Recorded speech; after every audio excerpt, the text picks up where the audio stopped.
Okay, guys, this is the last and final time. I'm obviously documenting this process. I want to get it all down and under wraps. Sorry, I'm doing weird things with my lips.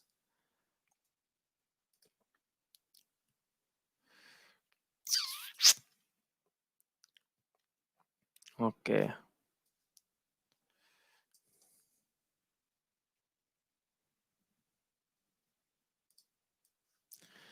Welcome back again for the final time. I'll just basically go through all of the trades of today and just update you on the challenge. Sorry, I had some problems with stocks of trading, some trading software. Everything's running together with live stream and it's causing mistakes. So now I'm just going to try and update you guys in 10 minutes. So we have a trade zero day 3 recap.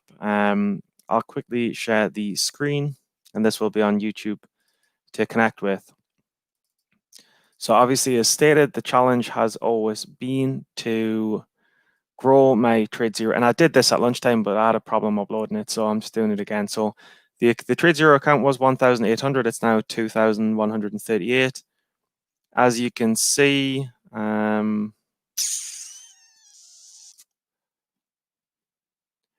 net profit and loss.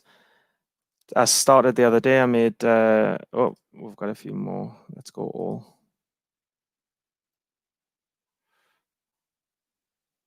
Yeah, so I started this challenge just a few days ago. I made $200, then $100, and then I made $70. So I've grown the account from 1,850 to what will be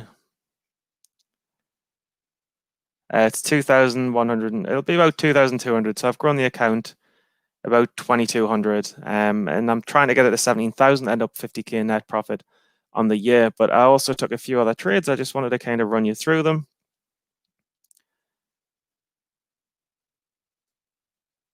So on my other account, these are basically the trades that I've took today. And I'll be back 12 Eastern tomorrow as well. So trades for today, GILL, SAVA, DPHC, CHNR, and then a long on SAVA as well. So my main trade of the day was so it's a 1K day, 1K plus day, but the main trade of the day was GILL by far my favorite. And then Sava was a bit of a long and a short, so it wasn't really very good either way. DPHC was a higher price stock, and CHNR was basically a mistake, but I got away with it. So it was like 1.2K. So let's just go one by one through the trades. And I'll just have to show you the actual like statements of me trades because I don't I don't want to have too many things open, but with GILL,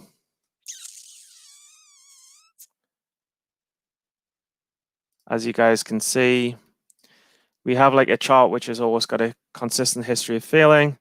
So pop at the open, like 630, I was actually up early, kind of top tick this bounce, and then I was covering, I was at an average 130, 140, covering in the ones in the 70 cents to kind of take like a full 60, 70, take 70, 80, 60, 70 cents on what was a $1.40 stock. So literally take half the stock, 50% with some of those averages. So that was the main trade there of $592. Only really got about $1,400 on, but with us taking 40% on it, I managed to take about 592. Next big trade was Sava as a short. And look, the volume on this is incredible. And the resistance doesn't really matter when the volume is this high. So I was waiting for the trend break. You can see initially I took a little short here, just in this little area, covered, had another stab near the open, caught the downside. I thought that for pharmaceutical phase 2 news, I was just like, nah, this is not really likely to run. It's already made the move. Phase 2 news shouldn't make this big a move. So I took a short near the open, thinking it'll make the move pre-market and fail at the open. I was right. And then I just had a few different ads. But the most important thing with this is, I mean, look, you can obviously catch the trend break here, and then you've almost got a straight down short all the way down here. But what a lot of people will miss is these higher lows, higher lows, higher lows. On VWAP, you get the squeeze, the push, and then it's then a long. So I made 217 on the short, and then I made 50 on the long. I can just open here. I've got like a separate chart for long for whatever reason, but as soon as it cracks a VWAP in this area here, that's me little long there, and that's 7 out at like 760 for about 7%, just because I knew the shorts were all getting squeezed. DHPC was quite an interesting one for me. It's up from the 10s up to the 30s. It's gone parabolic. We've got a couple of gaps now, so I'm just trying to find the top now. You'll see that try to find the top here, ended up covering here, took a small loss on like 50 shares of 50 cents. But when you do actually find the top, actually got the top here on the 29.50s. Had a nice cover down in the 27.50s, adding some size here, almost adding into a winner. So got an average of around 29.60, 29.70, 28.27.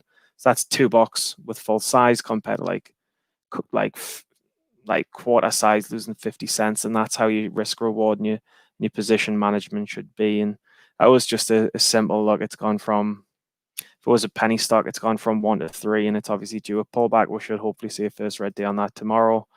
So that was a nice couple of $100. And the last one was CHNR. Was just a mistake. CHNR, huge resistance, gap up into huge volume resistance, but the float's like 50 cents. So there's not much I could do with that. And that totals the $1,000 day. I've grown my trade zero count 20% as well. And that's a wrap, guys. I just wanted to get that up. Sorry, I did it at 12 Eastern. I do it every day at 12 Eastern.